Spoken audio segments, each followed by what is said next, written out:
नमस्कार, मैं सुरेश कुमार, इतिहास व्याख्याता। आज हम आधुनिक विश्व सॉरी आज हम आधुनिक विश्व इतिहास में धर्म सुधार आंदोलन के प्रभाव के विषय में अध्ययन करेंगे। साथ ही उसके धर्म सुधार आंदोलन के परिणाम के विषय में अध्ययन करेंगे कि किस प्रकार धर्म सुधार आंदोलन का प्रभाव पड़ा और उसके क्या परिणाम निकले। फ्रांस पर प्रभाव। काल्विन की शिक्षाओं का फ्रांस के निवासियों पर भी प्रभाव पड़ा। यद्यपि फ्रांस में सुधारकों को व्यापक सफलता नहीं मिल पाई, फिर भी हजारों फ्रांसीसी प्रोटेस्टेंट मत के अनुयायी बन गए, जिन्हें हुगेनोट के नाम से पुकारा गया जाता था। फ्रांस का राजवंश तथा अधिकांश जनता रोमन कैथोलिक चर्च की समर्थक बनी रही। फ्रांस के शासकों ने हुगेनोटों का सफाया करने के लिए भयंकर दमन चक्र का सहारा लिया, परंतु वे इसमें पूरी तरह सफल नहीं हो पाए। फ्रांस के शासक हेनरी चतुर्थ ने धर्म के नाम पर होने वाले रक्तपात को रोकने का निश्चय किया और सन 1598 ईस्वी में उसने एक आदेश जारी किया जो नानतेज का फरमान कहलाता है। इस आदेश में निम्नलिखित बातों का उल्लेख किया गया था। पेरिस तथा कुछ अन्य बड़े नगरों के अलावा शेष फ्रांस में हुगेनोटों की पूजा करने की छूट दी गई। दूसरा, हुगेनोटों को कैथोलिकों के समान ही राजनीतिक सुविधाएं प्रदान की गई। हुगेनोटों की सभाओं को सभाएं करने की सुविधा दी गई। और नंबर 4 था, उन्हें दीवारों में से सुरक्षित 2 नगर 8 साल के लिए प्रदान किए गए। इस प्रकार नानतेज के आदेश द्वारा फ्रांस में आंशिक धार्मिक सहिष्णुता स्थापित की गई। ये तो था फ्रांस पे। अभी इंग्लैंड में एंग्लिकनवाद का उदय। एंग्लिकनवाद भी प्रोटेस्टेंट धर्म का दूसरा रूप है, जिसका आधार राष्ट्रीय भावना व पोप के आधिपत्य से मुक्ति की इच्छा थी। सर्वप्रथम इंग्लैंड में इसका प्रचार हुआ और इसे राजकीय धर्म स्वीकार कर लिया गया। इस संप्रदाय का मुख्य संचालक राष्ट्र का शासक होता है, परंतु उसके उदय की कहानी बहुत रोमांचकारी है। जिस समय यूरोप के कई देशों में धर्म सुधार आंदोलन की लहर उठ रही थी, उससे भी पहले इंग्लैंड में पोप और मध्यकालीन चर्च की कुछ रीतियों के विरुद्ध असंतोष फैल चुका था, जिसका विवरण हमें उस समय की रचनाओं यानी कि पियर्स फिलोमेन और द कैंटरबरी टेल्स में देखने को मिलती है। ट्यूडर वंश के शासक हेनरी अष्टम 1509 से 1547 ईस्वी के समय में राजा का सहयोग प्राप्त पाकर ये असंतोष सुधारवादी आंदोलन में परिवर्तित हो गया। हुआ यह कि हेनरी अष्टम ने अपनी पत्नी कैथराइन को तलाक देकर एक दासी एनिक से विवाह करने का निश्चय किया, परंतु कुछ राजनीतिक कारणों से पोप ने उसे तलाक की स्वीकृति नहीं दी। इस पर हेनरी ने पोप से रुष्ट हो गया। इंग्लैंड की संसद ने कानून बनाकर पोप को धन देने की मनाही कर दी। पोप के निर्णय के लिए अपीलें भेजने पर रोक लगा दी गई। राजा का इंग्लैंड के सभी बिशपों को नियुक्त करने का अधिकार दिया गया और बाद में राजा को इंग्लैंड के चर्च का प्रधान बना दिया गया। इस प्रकार इंग्लैंड का चर्च पोप के प्रभाव से बिल्कुल मुक्त हो गया था। परंतु पोप के समर्थक अंग्रेज पादरियों में थॉमस मूर और जॉन फिशर के नेतृत्व में विरोध किया। इसकी कीमत उन्हें प्राण देकर चुकानी पड़ी। हेनरी अष्टम ने केवल पोप समर्थक पादरियों का ही दमन नहीं किया, बल्कि उसने लूथरवादी और कॉलोनीवादी पादरियों का भी दमन किया। इसके बाद सुनियोजित ढंग से चर्च तथा मठों की संपत्ति को लूट लिया गया। हेनरी के बाद उसका नाबालिग लड़का एडवर्ड षष्ठ 1547 से 1553 ईस्वी सिंहासन पर बैठा। उसके समय में इंग्लैंड में कॉलोनवादी विचारों का प्रवेश हुआ और इंग्लैंड का चर्च उन विचारों से काफी प्रभावित हुआ। गिरजाघरों में से प्रतिमाओं तथा रंगीन शीशों को हटा दिया गया। लैटिन के स्थान पर अंग्रेजी भाषा में प्रार्थना होने लगी और बुक ऑफ प्रेयर प्रकाशित की गई। एडवर्ड के बाद उसकी बहन मेरी ट्यूडर यानी 1553 से 1558 सिंहासन पर बैठी। वे कट्टर कैथोलिक थी और उसका विवाह स्पेन के फिलिप द्वितीय से हुआ। फिलिप कैथोलिक चर्च का प्रबल समर्थक था एवं संरक्षक था। मैरी ने इंग्लैंड में पुणे कैथोलिक चर्च की प्रधानता कायम करने तथा सुधार के कामों को नष्ट करने का अथक प्रयास किया। उसने अपने उद्देश्यों की पूर्ति को निमित्त हजारों लोगों को घोर यातनाएं दी और सैकड़ों को जीवित जलवा दिया गया। इतिहास में वह खूनी मैरी के नाम से प्रसिद्ध हुई, परंतु उसकी मृत्यु के बाद उसके सारे किराए पर पानी फिर गया। मैरी के बाद एलिजाबेथ 1558 से 1603 ईस्वी इंग्लैंड के सिंहासन पर बैठी। यद्यपि वह सहिष्णु नहीं थी, फिर भी वह चाहती थी कि इंग्लैंड के चर्च तथा उपदेश तथा शिक्षाएं इतनी व्यापक हो कि विभिन्न विचार वालों को उसके नेतृत्व में विश्वास उत्पन्न हो सके। इस दृष्टि से एंग्लिकनवाद की स्थापना की गई और मध्यकालीन रीतियों को बंद किया गया तथा चर्च को नया रूप दिया गया। नेक्स्ट था प्रतिधर्म सुधार आंदोलन। धर्म सुधार के विपरीत प्रतिधर्म सुधार आंदोलन। प्रोटेस्टेंट आंदोलन की सफलता से कैथोलिक धर्म को गहरा आघात लगा था, फिर भी उसके अनुयायियों की संख्या अब भी कम नहीं थी। सुधार आंदोलन ने कई निष्ठावान कैथोलिकों को चर्च की उन बुराइयों को दूर करने की प्रेरणा दी जिन पर प्रोटेस्टेंट आपत्ति करते थे। कैथोलिक चर्च में आवश्यक सुधार लाने के लिए 1545 ईस्वी में इटली के ट्रेंट नामक स्थान पर एक परिषद बुलाई गई। इसकी बैठकें बीच बीच में लगभग 18 वर्ष तक होती रही। ट्रेंट की परिषद में कैथोलिक धर्म के अनेक विद्वानों तथा धर्मशास्त्रियों ने भाग लिया तथा चर्च में सुधार लाने के संबंध में अनेक महत्वपूर्ण निर्णय लिए गए। इसके साथ ही मध्यकालीन चर्च निम्न मुख्य उपदेशों की पुष्टि की गई। नंबर 1 है पोप कैथोलिक चर्च का प्रधान और सभी सिद्धांतों का अंतिम व्याख्याता है। 2 है केवल चर्च को ही धर्म ग्रंथों का अर्थ लगाने का अधिकार है। कैथोलिक के लिए लैटिन भाषा में एक नई बाइबिल तैयार की गई जिसका नाम वल्गनेट संस्करण था। परिषद ने निम्नलिखित सुधारों की भी घोषणा की। नंबर 1 है चर्च के पदों की बिक्री की भर्त्सना, अर्थात भविष्य में चर्च का कोई पद किसी को नहीं बेचा जाएगा। दूसरा है सभी बिस्पों को अपने अपने क्षेत्र में रहते हुए अपने पद से संबंधित कर्तव्यों का निष्ठापूर्वक निर्वाह करना होगा। नंबर 3 है पादरियों को सही ढंग से प्रशिक्षित करने के लिए नए स्कूल की स्थापना करना। और चौथा है जहाँ आवश्यकता हो जनभाषा में धार्मिक उपदेश दे, पाप विमोचन पत्रों का दुरुपयोग होने से बचाए। कैथोलिक चर्च में सुधार की दिशा में यह एक महत्वपूर्ण कदम था। स्वयं पोप ने इसकी कई बैठकों में भाग लिया था और उसने परिषद के निर्णयों को लागू करने का वचन भी दिया था। परिषद के निर्णय अनुसार अब योग्य एवं चरित्रवान लोगों को ही पादरी पद पर नियुक्त किया जाने लगा। स्वयं पोप ने सदाचारण की तरफ ध्यान देना शुरू कर दिया। पोप विमोचन पत्रों की बिक्री को बंद कर दिया गया। स्कूलों में बाइबिल के अध्ययन पर जोर दिया जाने लगा। इसका परिणाम बहुत ही अच्छा निकला और रोमन कैथोलिक धर्म में एक नई शक्ति और स्फूर्ति आ गई, जिसके फलस्वरूप सुधारवादी आंदोलन की गति धीमी पड़ गई। इतिहास में कैथोलिक धर्म के इस आंतरिक सुधार को प्रतिधर्म सुधार आंदोलन कहते हैं। साउथ गेट के अनुसार इसका ध्येय मुख्यतः कैथोलिक चर्च में पवित्रता व ऊंचे आदर्शों को स्थापित करना था। जेसुइट संगठन कैथोलिक संप्रदाय को सुधारने के लिए जिन नए संगठनों की स्थापना की गई उनमें सबसे महत्वपूर्ण था जेसुइट संगठन।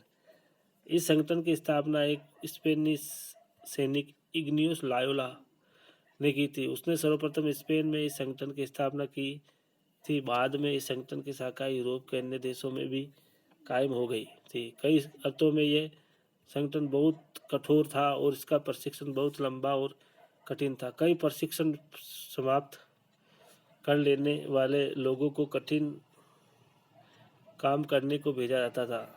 लायल ने धर्म के प्रति श्रद्धा एवं आचार से पवित्र रहने का प्रण दिया और संगठन के सभी सदस्यों से भी ऐसा ही प्रण करवाया। बाद में स्पेन के सम्राट और रोम के पोप का संरक्षण भी इस संगठन में मिल गया और तब इसने बड़ी लगन एवं शक्ति के साथ अपना कार्य आरंभ किया। कैथोलिक चर्च के विरोधियों का सफाया और कैथोलिक चर्च में व्याप्त बुराइयों का उन्मूलन तथा विदेशों में कैथोलिक चर्च का प्रचार इस संगठन में मुख्य उद्देश्य थे। लॉयल ने इंक्विजिशन नामक धार्मिक न्यायालय स्थापित किया। इस न्यायालय का काम धर्मद्रोही को सजा देना था। इस न्यायालय ने इतने अधिक लोगों को प्राणदंड दिए और इतने लोगों को जीवित जला दिया कि यूरोप में लोग इसका नाम सुनकर ही कांपने लगे थे। इस संगठन ने पोप तथा अन्य धर्माधिकारियों को भी सदाचार में जीवन व्यतीत करने के लिए बाध्य किया। जेsuitों ने स्वयं का अपना जीवन अत्यंत उप और सादगी का था। इस संगठन की दूसरी और महत्वपूर्ण देन यूरोप में अन्य शिक्षा का प्रचार है। संगठन द्वारा स्थापित स्कूल यूरोप के सबसे अच्छे स्कूल थे। जेsuit संघ प्रचारकों में ने यूरोप के बाहर चीन, भारत, जापान, अमेरिका आदि में भी कैथोलिक धर्म का प्रचार था। ऐसे साहसी धर्म प्रचारकों में से ही जैक्यूस मार्क्वे थे। उन्होंने मिसिसिपी घाटी के ऊपरी भाग की खोज की थी और वहाँ के आदिवासी लोगों को ईसाई बनाया। अपने प्रचार कार्य के सिलसिले में इस संगठन ने स्कूलों, चिकित्सकों तथा सेवा केंद्रों की स्थापना के माध्यम से मानवता की सेवा का काम भी किया था। अब धर्म सुधार आंदोलन के परिणाम। 16वीं सदी की धार्मिक घटनाओं का जीवन है। अन्य पहलुओं पर क्या और कितना प्रभाव पड़ा, इसका सही मूल्यांकन करना बहुत ही कठिन है, क्योंकि कई मामलों में वे पुरानी प्रवृत्तियों के जाल में फंसी हुई थी और कुछ मामलों में नवीन विचारों से प्रेरित थी। परंतु कुछ विशिष्ट परिणाम निश्चय ही धार्मिक क्रांति से घनिष्ठ रूप से संबंधित है। ईसाई एकता का अंत। धर्म सुधार आंदोलन ने ईसाई धर्म की एकता को समाप्त कर दिया। इसके पूर्व रूस और बाल्कन क्षेत्र को छोड़कर संपूर्ण यूरोप में कैथोलिक धर्म का वर्चस्व कायम था और लोगों पर इस धर्म की धाक जमा हुई थी। परंतु सुधारवादी आंदोलन ने कैथोलिक चर्च को विभाजित कर दिया और एक नई संप्रदाय प्रोटेस्टेंट का उदय हुआ। परंतु प्रोटेस्टेंट संप्रदाय भी धीरे धीरे अनेक पंथों में बिकता गया। प्रोटेस्टेंट का उदय हुआ, परंतु इस प्रकार ईसाई एकता का अंत हो गया। दूसरा, मतभेदों की उत्पत्ति। धर्म सुधार आंदोलन के परिणाम स्वरूप जिन अनेक संप्रदायों का उदय हुआ, उनमें सैद्धांतिक एकता का अभाव था और धर्म के गूढ़ तत्वों को लेकर उनमें आंतरिक मतभेद उत्पन्न हो गए थे। कोई भाग्यवाद में श्रद्धा रखता था तो कोई इच्छा स्वातंत्र्य में। चर्च और राज्य में आपसी संबंध को लेकर भी उनमें भारी मतभेद था। कोई चर्च की स्वतंत्रता का समर्थक था तो कोई चर्च पर राज्य के नियंत्रण का पक्षपाती। प्रोटेस्टेंट संप्रदाय में और भी अधिक मतभेद उत्पन्न हो गए। इसका एक कारण तो ये था कि प्रोटेस्टेंट संप्रदाय ने बाइबल को ही एकमात्र सत्य का प्रतीक मान लिया और अपने अनुयायियों को इस बात की शिक्षा दी थी कि वे किसी भी ढंग से बाइबल के सिद्धांतों का पालन करें। ऐसी अवस्था में भिन्न भिन्न मार्गों का उदय होना स्वाभाविक ही था। संप्रदाय के संगठन को लेकर भी मतभेद बढ़ा। कुछ समय बाद मैसिडोनिया बैप्टिज्म और कांग्रेस नेशनलिज्म आदि विभिन्न मतांतरों के प्रचलन से ये मतभेद और भी अधिक बढ़ गया। तीसरा, असहिष्णुता का विकास। उपयुक्त मतभेदों के परिणाम स्वरूप धार्मिक सहिष्णुता का लोप हो गया और इसके स्थान पर असहिष्णुता की भावना का विकास हुआ। 1500 ईस्वी के आसपास पश्चिमी तथा मध्य यूरोप के लगभग सभी निवासी कैथोलिक ईसाई थे और वे धार्मिक शांति के साथ एक दूसरे के साथ मिलकर जीवन बिता रहे थे। 60 साल के बाद कैथोलिकों के अलावा अब वह लूथरवादी, काल्विनवादी, अनाबैप्टिस्ट, मेनोनाइट्स आदि एक दर्जन पंथों के लोग एक दूसरे से लड़ रहे थे और एक दूसरे का रक्त बहा रहे थे। कैथोलिक और प्रोटेस्टेंट दोनों ने अपने अपने संप्रदाय की सुरक्षा के निमित्त शस्त्र धारण कर लिए थे और उनमें अत्यधिक भयानक युद्ध, कत्लेआम और हत्यारों का सिलसिला शुरू हो गया। युद्ध बंदियों और स्त्रियों तथा मासूम बच्चों को बिना किसी दया भाव के निर्ममता पूर्वक मौत के घाट उतारा जाने लगा।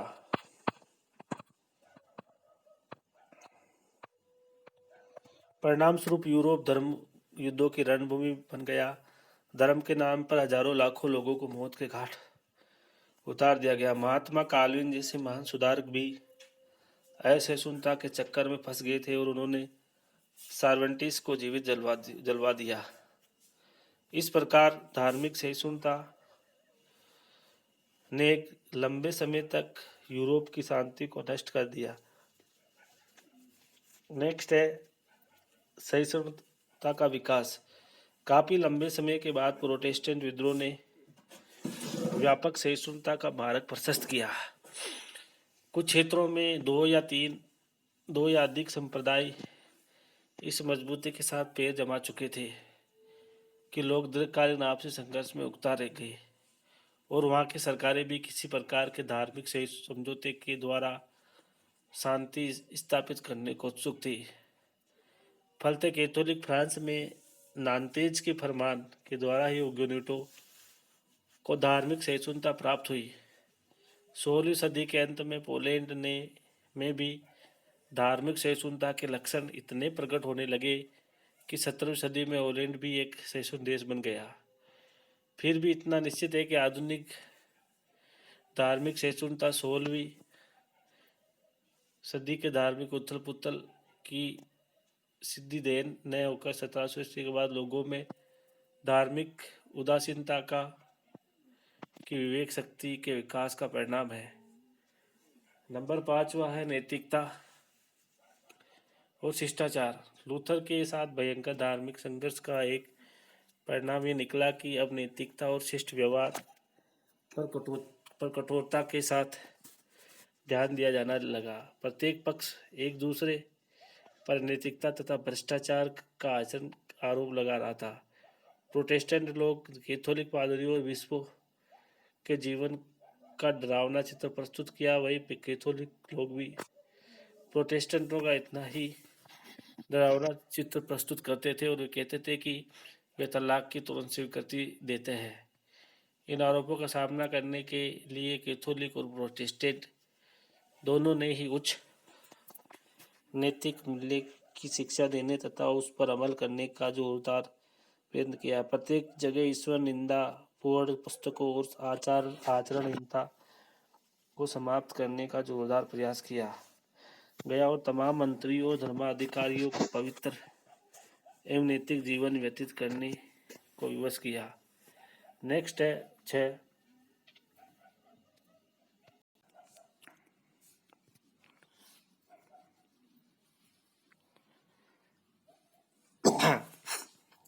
नेक्स्ट है शिक्षक संस्थाओं का विकास। उपयुक्त परिस्थितियों से विवश होकर कैथोलिक और प्रोटेस्टेंट दोनों को ही शैक्षणिक सुविधाओं में सुधार करने तथा नई शिक्षाओं की तरफ विशेष ध्यान देना पड़ा। यदि उन्हें वाद विवाद में अपने विरोधी से सफलतापूर्वक निपटना था तो उनके पास आवश्यक बौद्धिक यंत्रों की नितांत जरूरत थी।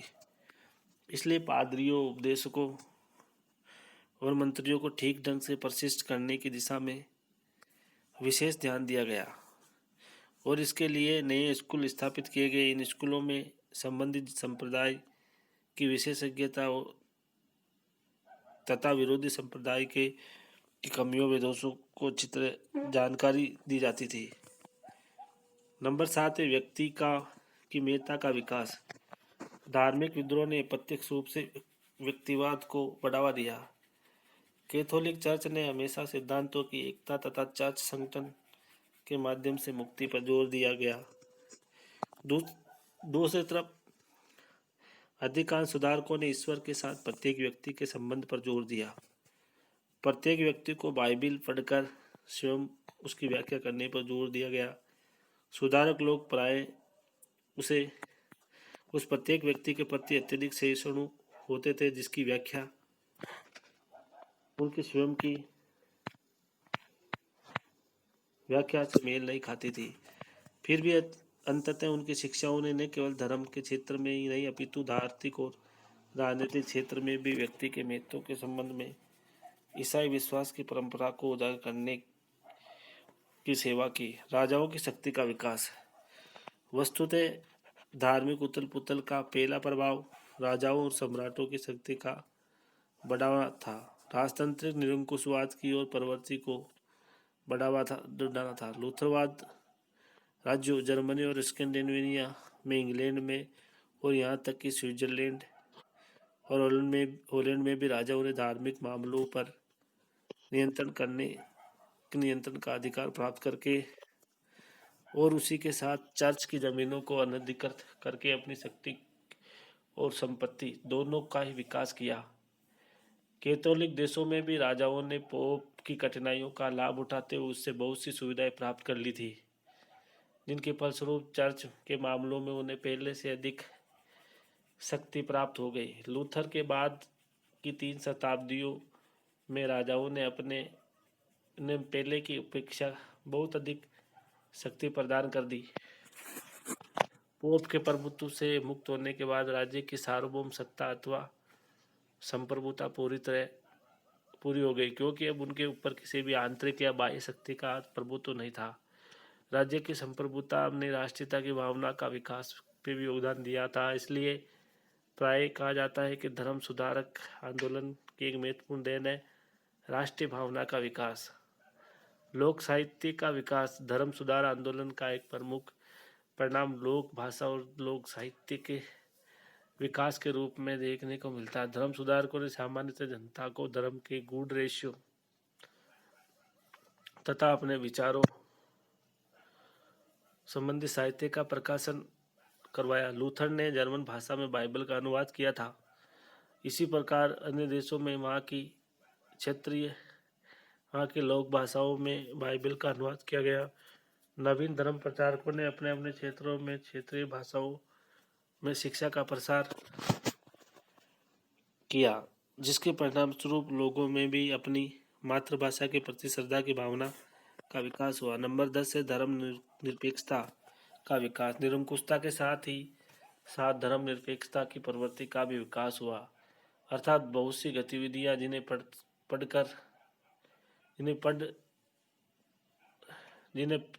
पहले चर्च देखा करता था, अब उनकी देखभाल उत्तरदायित्व का काम राज्य सरकारों को हस्तांतरित कर दिया गया। मध्य युग में शिक्षा, दान और पुण्य बहुत से कानूनी मामलों का नियंत्रण चर्च के हाथों में था। जब चर्च की शक्ति तोड़ दिया गया और प्रोटेस्टेंट राज्यों में इसकी जमीनों और संपत्ति को छीन लिया गया, तो संबंधित सरकारों के लिए चर्च के दायित्व को निभाना भी आवश्यक हो गया और उन्हें स्कूलों की स्थापना, रोगी और निर्धनों की देखभाल और परिवार तथा विवाह संबंधी कानून बनाने पड़े।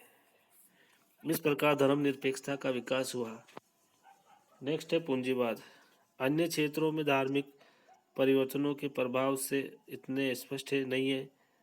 विद्वानों में अब तक ये पूंजीवाद विषय है कि प्रोटेस्टेंट ने पूंजीवाद के विकास के मार्ग को प्रशस्त किया अथवा नहीं। यह स्पष्ट है कि मध्य युग में चर्च ऋणों पर ब्याज लेने का विरोधी नहीं था, अपितु उचित तरीकों से अधिक धन कमाने की प्रवृत्ति के भी विरुद्ध था। इसी प्रकार ये भी स्पष्ट है कि प्रोटेस्टेंट और खासकर काल्विनवादियों ने ब्याज लेने की तरफ उदार दृष्टिकोण अपनाया और मितव्ययिता, समय और कठोर परिश्रम आदि पर जोर दिया। फिर भी पूंजीवाद के विकास में धर्म सुधार आंदोलनों की भूमिका का सही मूल्यांकन करना कठिन है, क्योंकि बड़े पूंजीपतियों का उदय इसके बाद में हुआ है। इस प्रकार यूरोपियन इतिहास में धर्म सुधार आंदोलन का एक महत्वपूर्ण स्थान है। इससे मध्ययुगीन मान्यताओं, अंधविश्वासों को समाप्त किया और पोप एवं चर्च के एकाधिकार को अंत किया तथा नवयुग की नई प्रवृत्तियों को प्रोत्साहन करने में महत्वपूर्ण भूमिका प्रदान की।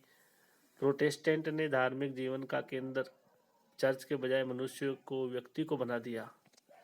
इस प्रकार हमने धर्म सुधार आंदोलन के प्रभाव और परिणाम के बारे में विस्तृत अध्ययन किया। धन्यवाद।